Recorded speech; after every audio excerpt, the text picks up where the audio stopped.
తెలంగాణలో పెండింగ్ ప్రాజెక్టులను పూర్తి చేసి ఒక్క పాలమూరు జిల్లాలోనే 10 లక్షల ఎకరాలు సాగులోకి తెచ్చామన్నారు కేసీఆర్. ఈ వ్యాఖ్యలకు మంత్రి ఉత్తమ్ కౌంటర్ ఇచ్చారు. ప్రాజెక్టులకు వేల కోట్లు ఖర్చు చేసి జేబులు నింపుకున్నారని తప్పుపట్టారు. ఏ ఒక్క ఎకరానికి సాగునీరు ఇవ్వలేకపోయారని తప్పుపట్టారు. తెలంగాణలో బ్రహ్మాండంగా పెండింగ్ ప్రాజెక్టులన్నీ కూడా కంప్లీట్ చేసుకున్నాం. బ్రహ్మాండమైనటువంటి ఇరిగేషన్ ప్రాజెక్టులు కంప్లీట్ చేసుకున్నాం. 3.5 లక్షల టన్నుల వడ్లు పండించే స్థాయికి తెలంగాణను తీసుకొని పోయినాం. వరంగల్ గడ్డ కోసం, ఇదే జిల్లా కోసం పెండింగ్లో ఉన్న దేవాదుల ప్రాజెక్టును కంప్లీట్ చేసి ఈ గడ్డకు నీళ్లు తెచ్చుకున్నాం. 3 ఏళ్లలో కాళేశ్వరం ప్రాజెక్టు కట్టుకున్నాం.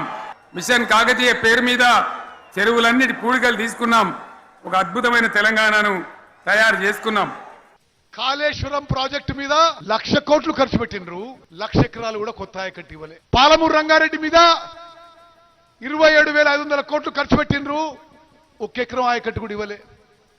సీతారాం సాగర్ ప్రాజెక్టు మీద 8,000 కోట్లు ఖర్చు పెట్టినరు. 1 ఎకరం ఆయకట్టు ఇవ్వలే. SLBC పూర్తి చేయలే. డిండి ప్రాజెక్ట్ చేపట్టలే. పాలమూరు రంగారెడ్డి పూర్తి చేయలే. గతం నుంచి పెండింగ్ లో ఉన్న కల్వకుర్తి, నెట్టంపాడు, కోయిల్ సాగర్, భీమా ప్రాజెక్టులు పూర్తి చేయని అసమర్థులు గతంలో ఉన్న బీఆర్ఎస్ పరిపాలకులు.